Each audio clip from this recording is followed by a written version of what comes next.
Well, welcome everyone. I'm Lynn Woodland. Welcome to the weekly Miracles course. And I think most of you know, if you're seeing this for the first time, from a recording, maybe you don't. This is a year-long course. Every week we present a little bit of a different slant on spiritual work and personal growth that is all designed to help us not just create one result in life, not just to help us get to the goal, but to really live a miraculous life, to change the whole quality of life. And the content is set within the context of the 4 seasons. So right now we're really working with the energy of spring. Oh, by the way, for anyone who's new to me, I'm the author of a couple of books about miracles. The first one is called Holding a Butterfly, and the second one is called The Breakthrough Point. And they both are very experiential as you read them. You kind of have to read it to even understand what I mean.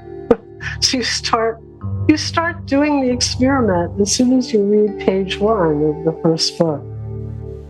So it's kind of an interesting slant on making miracles. It really takes metaphysics to a different level than I've seen anyone else take it to.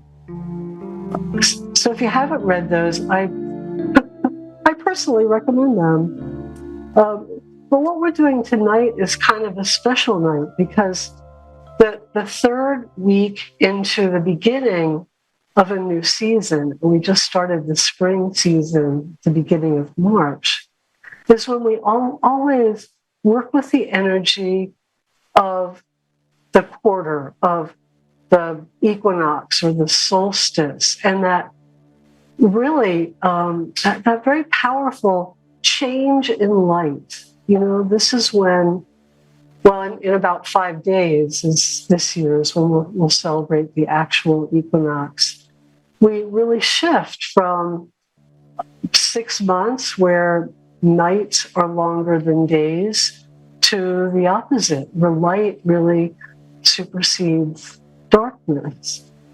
And the spring quarter of the Miracles course is all about preparing fertile soil for all of our highest heart's desires to grow. You know, and we work with a lot of the metaphysical principles of how to call our dreams into physical manifestation. And our focus, a lot of our focus here, especially in the written materials, some of my live classes have diverged a bit from what you'll see in the written materials. So I do hope you've all read those or will. We've worked quite a bit with the power of our thinking, our words, the power of what we choose to speak out loud. And as I said, you know, this equinox point marks the point where for the first time in 6 months, light and darkness are absolutely equal. And then in the northern hemisphere, this is the season when light is most on the rise, increasing every single day, building toward the lightest point of the year. And I think it can't help but touch us all and just get our energy moving. I mean, even if we don't consider ourselves terribly attuned to nature, even if it's still cold outside. I live in Florida. There's only like 60 degrees today. It feels very cold. Sorry for all you Minnesota people. I know that's kind of a gloat. But I've been cold, so you have a fire in the fireplace. But I still feel that quickening of spring, the presence of light just starts awakening us in any number of really obvious, as well as I just think some deep primal ways. Now, of course, the true rebirth of light happened at the winter solstice, which is the darkest day of the year. and the light has been steadily increasing all winter. But, the wintertime light is just a quieter experience. It has that feeling of being both like dormant and pregnant. It's like the time after conception, before birth. And the celebration of Easter brings with it this whole riot of candy eggs and baby animals and Jesus rising from the dead. And, as Christian symbolism blends with earlier earth-based traditions. And for any of you non-Christians who just try and tune out the overload of Christianity around Christmas and Easter, you might consider replacing the idea of the S-O-N, sun, with the S-U-N, sun, that does get born around Christmas with the returning light at the solstice, and it rises around Easter, which is closer to the equinox, as light begins to exceed darkness. So there's this whole energy of birth and new beginnings this time of year. It's this very fresh and exciting, and even a little bit fragile. And there's just an openness and a childlike innocence to it. The sense of the world being new, that anything is possible. And in our work this week, we're going to consciously cultivate this energy of excitement, of fresh perspective, and I've got a big old cat in my lap all of a sudden, and just a willing suspension of disbelief, and not as, the naive first step to a really painful crash, like just close your eyes, don't look, but to cultivate it as a creative force, because tonight's all about opening to miracles. And a miracle, as I'm defining it here, is an event born in unconditional love. It has a healing ripple effect on everyone it touches. And it has characteristics of a quantum leap, in that time and steps get skipped. I have a big cat in my lap. She's very big. Which is very here. Sophie, dear, hold on a minute. All right. Okay, Sophie. Say hi. Say hi, big girl. Okay. She really want to be here. But a miracle has a win-win. Hi, kitty. Oh, the kitties. They know where the energy is, I swear. I always have cats around me when I do this. But a miracle has this win-win positive outcome that just shows up in instantaneous coincidental ways. And it often feels really beyond what we thought could happen.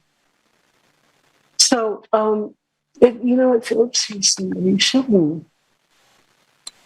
So our beliefs about what's possible just stretch a little wider. And I think the energy of spring really fits well with this whole spirit of the miraculous that we're working with tonight.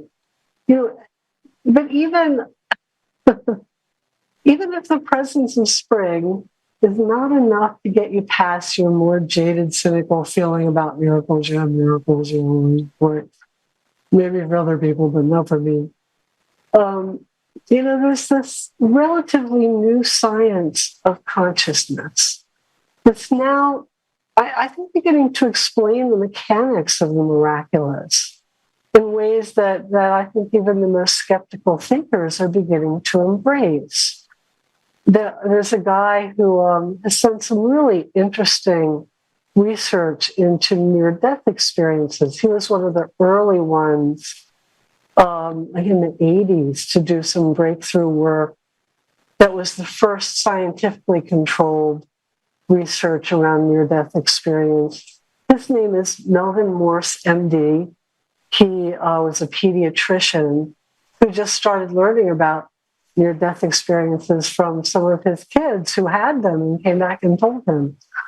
And he just did a lot of years of study on near-death experiences and what they tell us about the nature of consciousness. And he really goes so far as to suggest that the whole current debate between skeptics and believers has become obsolete because it's based on old science. In fact, one of his later books is a pretty quick read called Where God Lives. And I think that's where I got that one little quote. And in that book, he explores both through anecdotes and science the whole existence of a universal energy pattern existing outside the body where memory is stored, much like a worldwide web of consciousness. Now, Lynn McTaggart went on to do a much deeper dive of that same area where she's a science writer that's become something of a scientist herself, studying consciousness.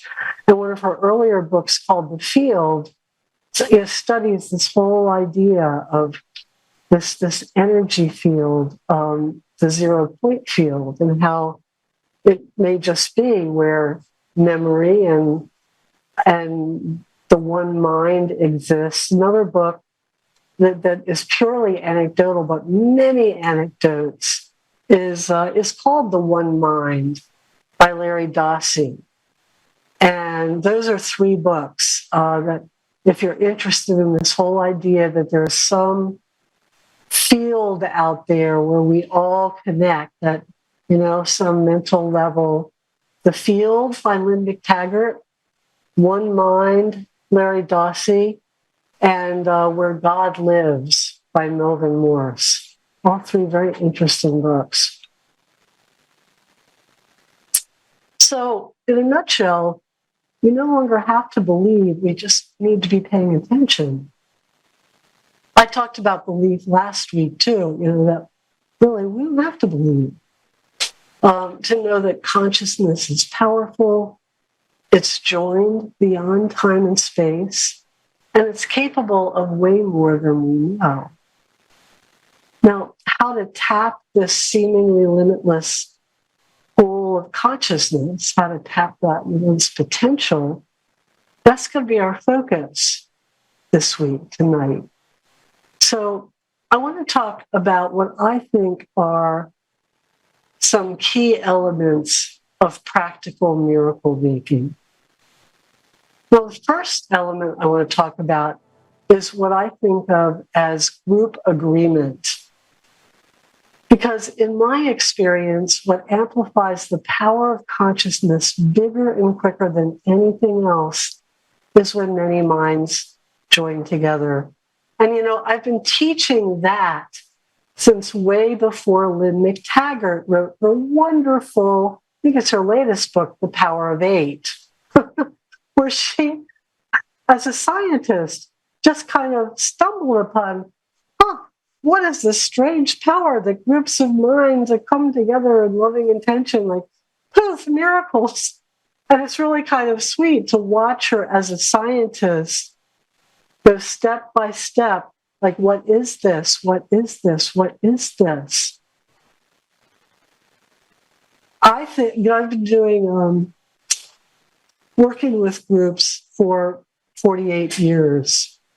And so this is something that has become so normal for me to recognize that when people come together to do their healing work, to do any of their metaphysical work, to do any of that, like, poof, it happens in a way that, at one point I was doing much more one-to-one psychotherapy.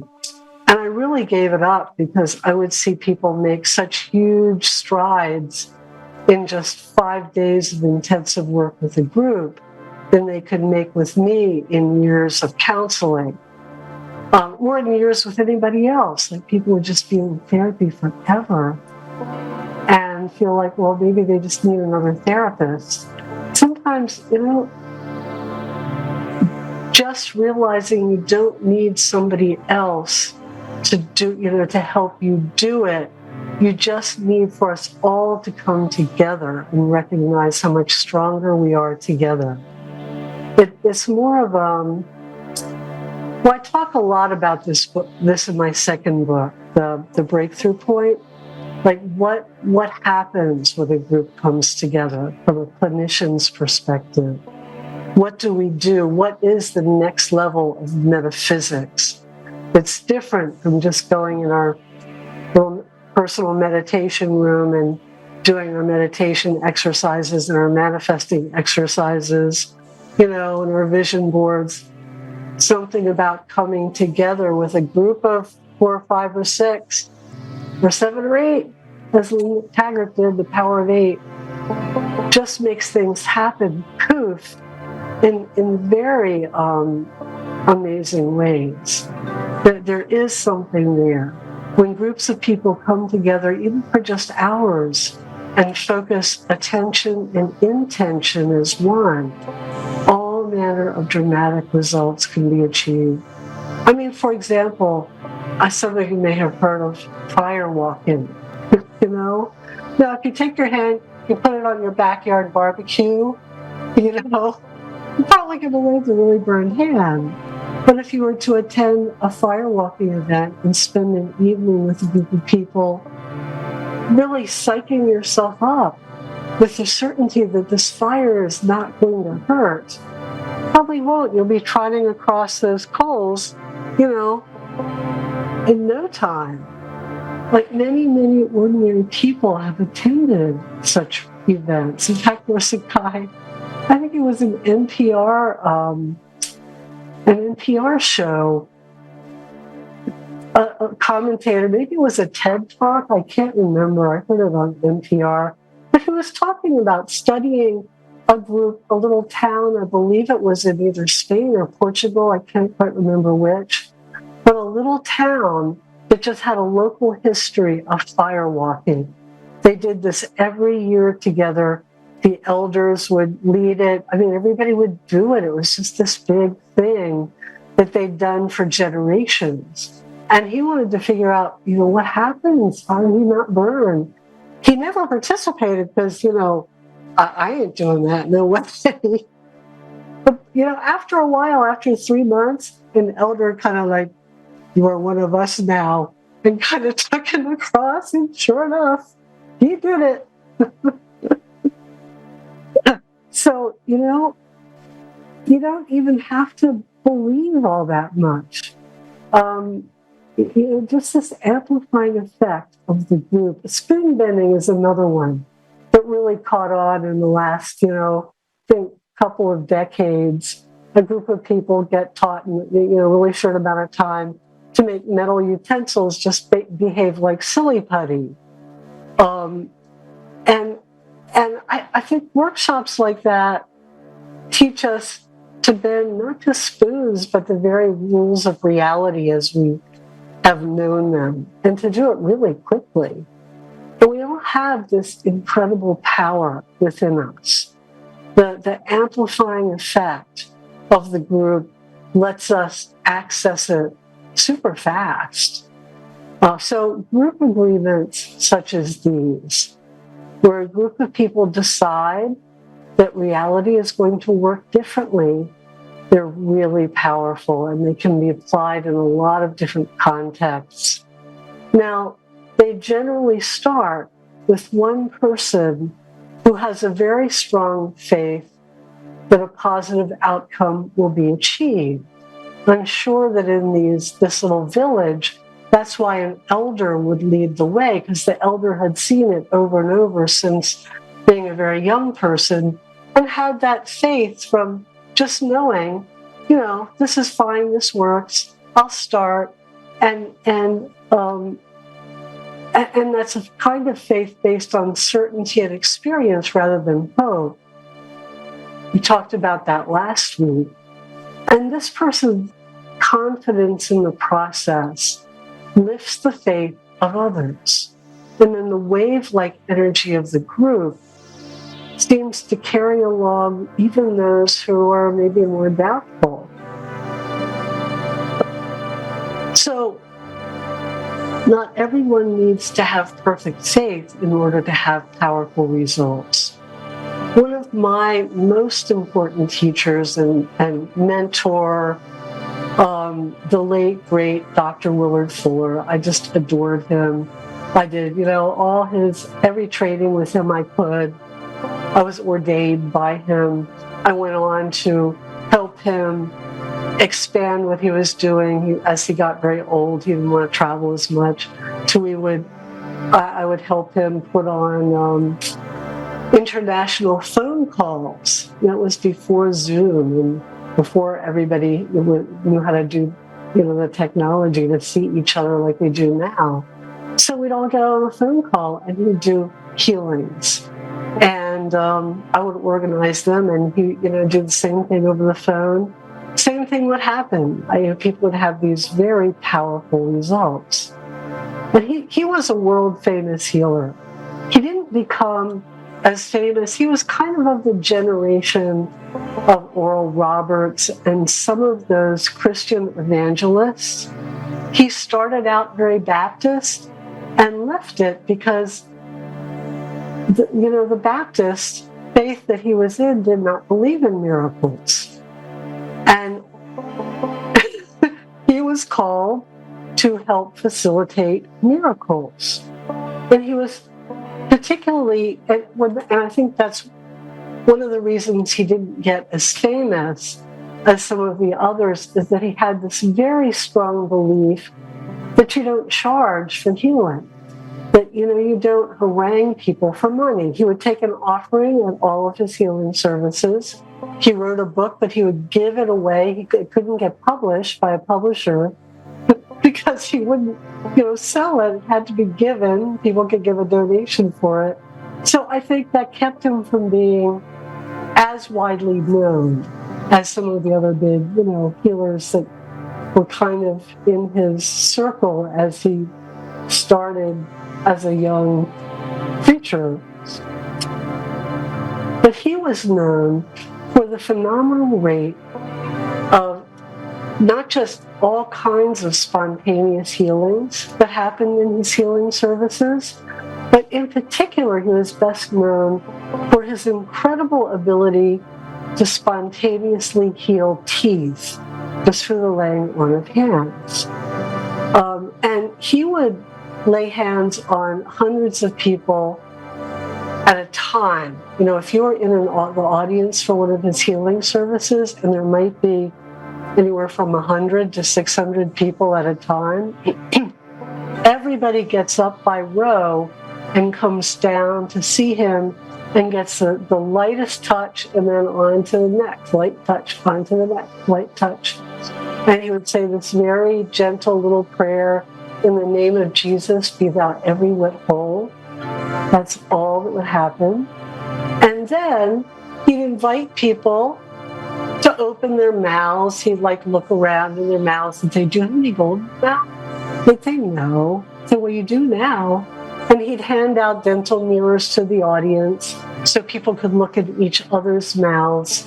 And people would frequently grow new gold fillings or silver fillings or other kinds of fillings spontaneously as their friends would watch in amazement. You'd hear people start to scream all over the audience because afterward he'd allow a time of sharing. There would be screaming like, "Ah!"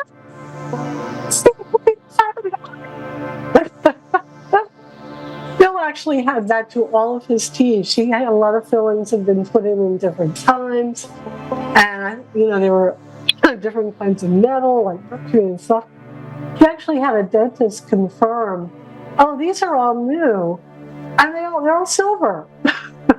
Yeah, these all done at the same time, right? But no, I don't even know if he told. Because it's something that until you've witnessed it yourself, it can be really hard to believe. I know when I came back from my first healing service, and I had my fillings all go from kind of old and dark to shiny, shiny bright. Like they were like poof, gleaming out of my mouth. Until you've seen it and seen it over and over again, nobody believes it. And nobody believes it when you tell them. I would tell people, they'd look at me as like, I knew Lynn was kind of on the woo-woo side, but she has gone over the deep end now. Then I get them to come to it, and they'd have, some kind of dental healing, and go like, oh my God. And Willard Fuller's faith that God can do anything was so great that he really would just inspire hundreds of people at a time to suspend their beliefs about reality and have an experience that they wouldn't have thought possible just hours before. And there were just so many spontaneous healings in every service he conducted, including people having all kinds of dental fixes, straightening teeth, yes, everything you can imagine, often while others would be peeking over his shoulder to see. And some people were able to catch the ability to heal teeth themselves. And of course, Willard said he never did it. He just stepped aside and let, Jesus work and God work through him. I wrote a bit more about this whole phenomenon of dental healing and a little more about Willard in my book, Holding a Butterfly, the first one. So if you're interested in it, check that out. I go a little bit more in depth. But interestingly, he noticed the rate of spontaneous healings to be much higher in his group services, where he just touched hundreds of people for just seconds each, than in his one-on-one sessions where he'd spend an hour with an individual. And he actually didn't have an explanation for this. I asked him, I don't know. I'm fairly certain it was the amplifying power of group consciousness at work, group faith, group agreement at the root of it. And Dr. Fuller often made the point that God doesn't force disbelievers to believe if they don't want to. And this is also very true. At the same time, one person with very powerful faith in the process, as with Dr. Fuller or a seasoned fire walker or spoon bender, can start a wave of faith in a group setting that builds to such an extent that it really is able to lift up and carry those who are still doubtful. In fact, I knew someone who went to a spoon bending workshop who was a jeweler, and he had seen some little curlicues made from spoons that someone showed off who had done a spoon bending workshop. And he looked at it as someone who works with metal and said, this would be hard to do. This, it looks like it just turned to silly putty. This would be hard to do. And so he went to a spoon bending workshop himself.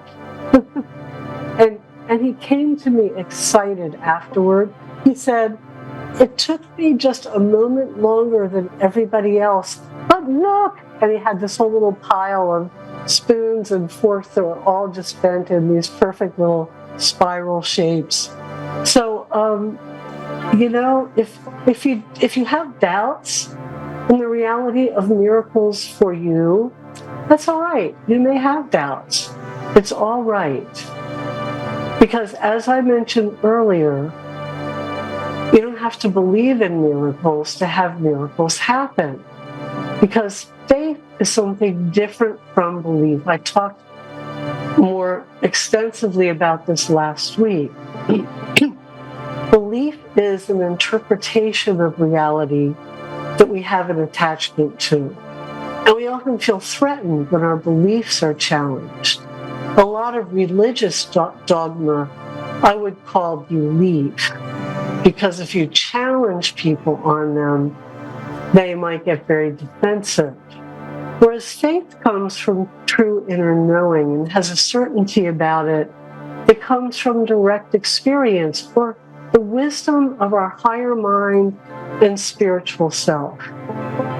When we believe in miracles, we're invested in waiting and watching and proving that what we believe is true. And this kind of attachment is very much the nature of the personality.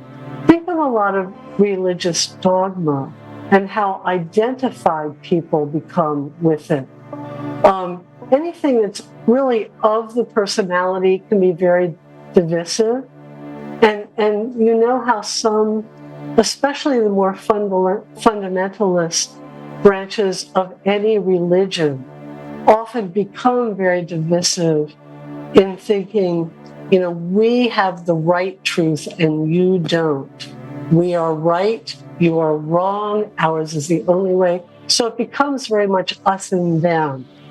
Now, faith-based knowing is very much about joining. When we have faith in miracles, we let go. We may feel happy anticipation about what's to come, but we're still very present and peaceful in the moment. We may wonder what will happen, but we're not so much wondering if something will happen. In fact, I want to ask Dr. Fuller what he experienced, when he laid hands on people. Because, so many healers talk about seeing auras and feeling what's going on inside a person and all this kind of stuff. I can feel that. I can have all that going on. But he said he doesn't experience really anything in particular. He's just really excited to see what God's going to do. So he's not questioning if something is going to happen. He just doesn't know what or when to whom. Because, not everybody in that audience would have a dental healing. He never knew who or what, or he just knew there would be lots of them and lots of other kinds of healing. And people who didn't get a dental healing or the kind of healing they came for might have gotten a whole different kind of healing that they never even associated with that 2 seconds of, in the name of Jesus, be thou everyone whole. Now with attachment, there's always fear in the feeling that we won't be okay unless things work out a certain way. Even low-level fear that we call by a lot of other names, call it maybe tension or anxiety or nervousness or still fear. And when we're in fear about the future, we can't be very present in the moment. And we certainly aren't experiencing inner peace. And fear is antithetical to miracles. For fear invariably affirms our separateness and limitation. It cuts us off from the universal source.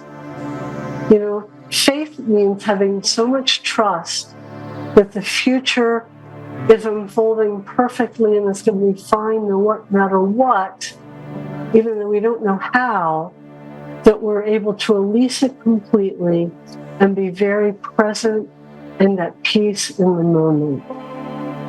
Where belief is powered by the personality, faith is fueled by trust in God. And the faith is also really different from wishing or hoping. Hoping and wishing just keep us very focused on what we want but don't have. It draws our attention to whatever is missing rather than the fullness of what is.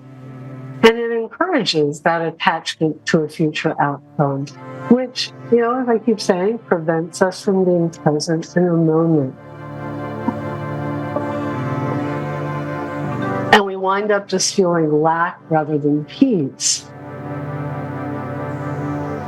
And most importantly, faith produces miracles. Or wishing and hoping they really do. It's that simple. Now, I want to talk about a third element. This is kind of last but not least, the most important.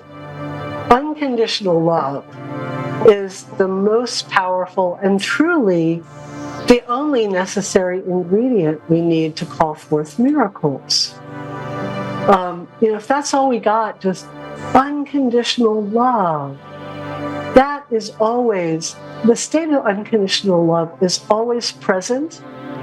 When we're feeling that, we are always in the moment. We are in this profound state of expansiveness.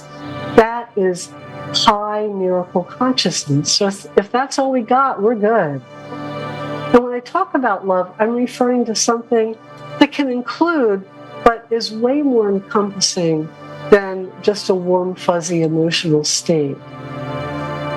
In fact, an interesting look into the true nature of love can be glimpsed through the eyes of those who've had near-death experiences. In other words, they've clinically died and been revived. Their accounts, hang on a minute, I'm having dry mouth.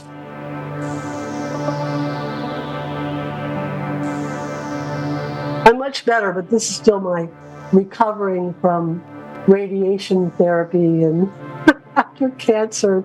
That still hits me sometimes. So pardon me if I need to get my water a lot.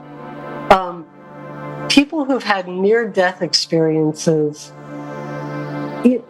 often, in fact, almost always, describe an experience of profound love. And the typical report is of consciousness separating from the physical body, maybe viewing the body from high above, and then this transcendental experience of well-being and peace, a beautiful light that's accompanied by the experience of love. And researcher Dr. Melvin Morse, who I was talking about earlier, who's authored a number of books on near-death experiences. His first bestseller was Closer to the Light. And it's very moving. It's the kind of book that'll keep you crying. It's just very sweet, heartfelt. I recommend it. And as I mentioned, also he was the first person to conduct scientifically valid research on near-death experiences, also just shortened to NDEs.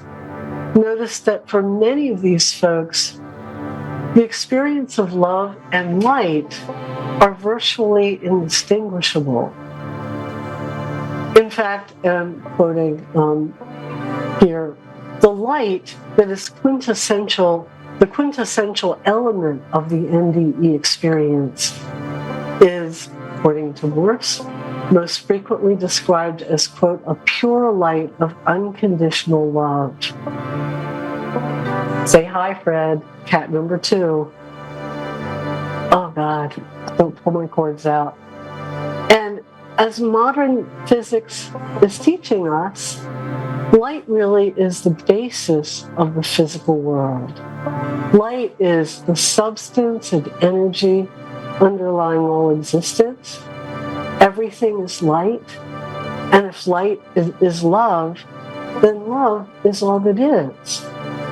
Love is energy. Love is substance. Love is power. And there's a lot about that. And according to Morse, people who've had this experience, this light of unconditional love, are just healthier physically and emotionally. They seem to have more psychic abilities. He speculated that they might even come back more intelligent. And the power of love is the power of joining. And in the language of physics, it's the power of wave energy as opposed to, particle energy. And as we attune to the energy of love, we just tap into a collective power source. It's just something much greater than that of an individual acting as a separate being. But ultimately where I want to go tonight isn't just all about the science here and the mysteries of physics. I just have talked all about that, to give your mind something to buy in, something to chew on. Because, it's good to kind of get our mind wrapped around something, because then I always think of like our rational mind sometimes as a guard dog that's, just guarding the door to keep anything too crazy from coming in. And will often be the one who'll, guard against the miraculous. And all this stuff I've been talking about is like taking a big old bone, throwing it for that dog to just, have a fun time chowing down on. So that your higher mind is ready. That rational part of you, that guard dog, can get out of the way. Because now it's really time to lose your mind a little bit. To let your mind be just a little bit boggled and willingly suspend disbelief long enough to take a leap out of the box of what you think you know. So that together we can create miracles of our own. And we have all the components that I've talked about that facilitate miracles. I have the faith of someone who's seen countless miracles happen for many people in many settings, ranging from in-person groups to, the really anonymous virtual groups that I set up in my books, like Holding a Butterfly, where readers have told me about all kinds of really cool miracle experiences they've had just reading the book. So I have that faith, not because I'm, anyone special, but just because this is what I've been doing for my whole career. If I hadn't experienced a lot of miracles, I'd just be really bad at what I'm doing. It'd be time to hang it up. I'm like one of those ancient firewalkers. It's like, yeah, I've been doing this for a long time. So I know it's no big deal. So I've got that, and I can lend my faith to all of you. I have a lot of certainty that we will create miracles here tonight. So it's not even important that you have absolute faith in yourself. All that's necessary is that you open your mind, you give more attention to the possibilities than the impossibilities. As Jesus said, it only takes a mustard seed's worth of faith to move a mountain. And you don't even have to be a Christian to, recognize that in Jesus, he was a pretty good metaphysician. He knew how to work with spiritual law. He was a healer. He could, manifest things. He was good that way. So before we go any further here, just take a moment to relax, to prepare yourself to go into a meditative state. Because now here we go. We're going to honor the whole new presence of spring. It's coming this week by inviting a miracle. So just take a couple of deep breaths. You might want to close your eyes for this. Let your mind become quiet and still.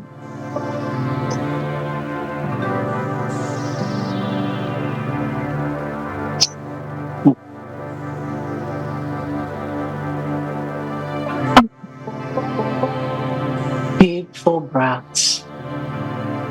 Relaxing, letting go.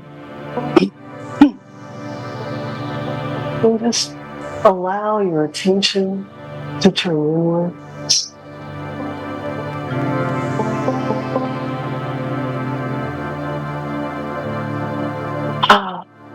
breathe.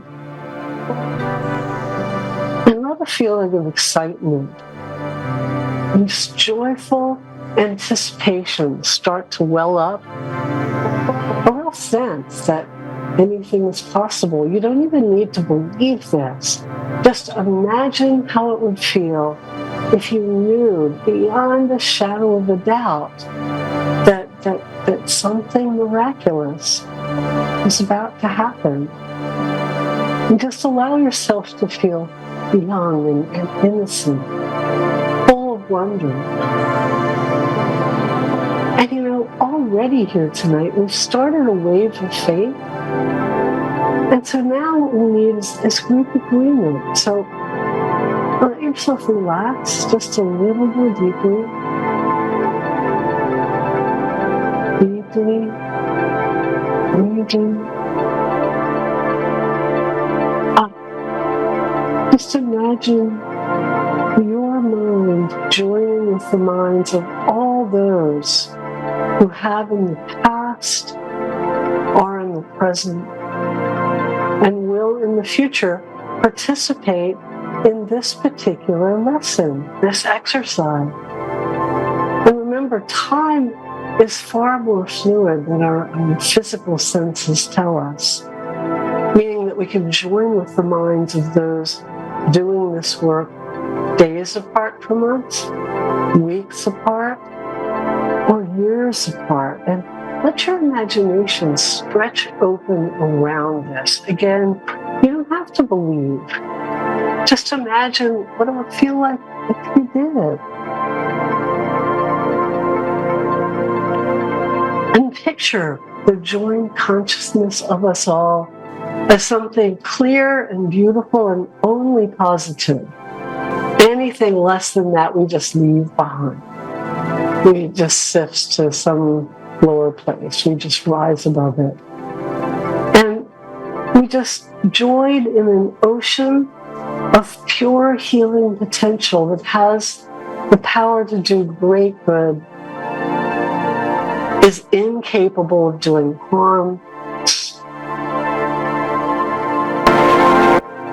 and beyond the illusionary boundaries of time and space, we formed this synergistic healing force with hundreds or thousands, really, of other souls from the past, from the present, from the future, who all join, we're just imaginative enough to consider, we could choose to join hearts and minds with all of these other souls. And just add the power of your own consciousness to this pool of healing light in whatever way your imagination suggests.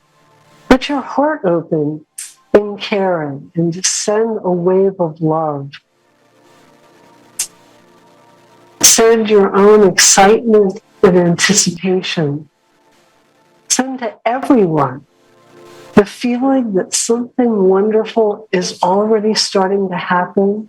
Feel glad for all the other souls out there who are going to experience miracles because of your help. And feel grateful to all of these souls who are lifting you into new possibilities. And invoke the power and presence of any aspect of divinity that you call upon as meaningful to you, be it a God, Goddess, Jesus, Creator, Universal Source, Higher Power, or something else. Imagine us all joining in this intention that every participant of this Miracles course, past, present, and future, now experiences something miraculous this week. This week, get excited about that. Imagine that many of us, even all of us, are going to experience miracles of all magnitudes. Miraculous moments of being, spontaneous healings, delightful synchronicities, new opportunities appearing out of the blue, gifts and blessings of all sorts showing up unexpectedly, maybe revelations, maybe new directions opening up, and more. And now you might find it easier to imagine other people manifesting miracles than imagining it happening to you. But remember, you don't have to have absolute faith or belief, because there are now a whole group of people supplying faith in you that you may not have it for yourself, lifting you up to this place where anything is possible. So just let go of wondering if it's going to work. And like Dr. Fuller, just get excited to see what God's going to do. Now, last but far from least, it's time to really add the power of love to our experience, our experiment. So let your attention shift a bit and bring to mind someone in your life whose highest good you would like to unconditionally support. And just see who pops into mind before you even have a chance to think about it. Because whoever pops in first, just trust that this is the right person. That this person is really going to further your highest good by offering you that opportunity to open your heart unconditionally and go into that powerful state of magnetic attraction. That's what unconditional love is. It's the greatest of gifts. It's also the most powerful force for attracting our good. So with this person in mind, letting go of all agendas about what you think this person should do or be, or how they should act or heal or anything, simply send your deepest heartfelt desire that this individual will receive their highest good. Don't give it a form. Let go of your personality's investment so that you just simply fill their spiritual bank account without any stipulation on how they spend it. That's the important part, to make it unconditional. Because unconditional love is a powerful spiritual gift that is always received, whether or not we ever fully comprehend it through the filter of our personality. So just give it unconditionally, with faith that your gift will be received and used in the way this person most needs. And see their perfection, their beauty, their higher self. Imagine you're loving this person the way God loves them. And now imagine this person's joy at receiving some unexpected gift of grace, of blessing they didn't have to earn or deserve, maybe one they didn't see coming. Let yourself join empathically with this person by connecting with their potential happiness and wholeness, where you shared their joy so vividly that it feels like your own joy. And complete this experience by sending a wave of gratitude to this person for helping you to tap into that powerful state of unconditional love. To send them a wave of gratitude, let them fade into light, and then let them go. And just let this whole miracle experiment fly away from you, just ever so lightly, like a butterfly that just lit on your hand for an instant. Just poof. And imagine that your miracle has already occurred. You just don't know where in time and space it's been placed. It's kind of like a birthday present in the mail. You know it's there, you know it's yours, you know you'll receive it simply by going about your life with as much contentment and pleasure as you possibly can.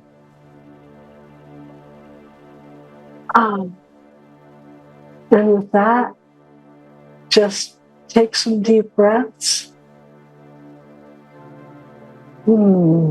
Come all the way back.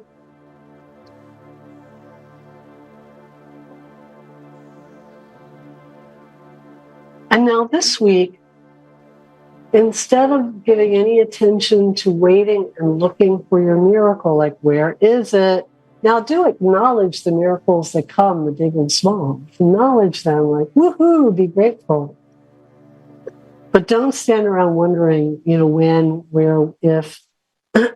Instead of doing that, focus your attention on supporting the highest good of others. And just as you did in the visualization, allow someone to come to mind. It could be the same person. It may be someone different, or it could be more than one. See where your love just naturally wants to go and find a way to give it unconditionally, with no agendas around how your gifts are received, used, or reciprocated. And you can do that very quietly and anonymously through prayer, through the kind of meditation we just did. Or you can give it a more outward form of action. Listen to what feels right. And you'll know it's right when the joy of giving it itself feels to be the joyous miracle. And just practice this from time to time this week. So there is a little bit more to this exercise, and you might want to go and read the written materials. Every week we do these Miracles course classes. You should be getting an announcement every Wednesday, either through your spiritual center or from me. There's a healing service an hour prior. Everybody's welcome to that. If you even want to just send me a healing request, I will bring that up in the healing, even if you can't attend. So send me your healing requests too. That's fine. Anything else? Oh, always remember to give your donation to your spiritual center. Whatever center sent you here, give them some money that matches the value of what you want this class to do for you. And give a donation for ones you might do after the live class. If you're catching up, you didn't attend live, give a donation for those as well, because we need to support our spiritual centers. And this is my volunteer work, these miracle classes. I do them now for nonprofit centers. So do give generously. And I think that's all for tonight. Oh, and all my other classes I do on a donation basis. You donate to me for those. I think that's all I got for tonight. And I know we went a little bit long.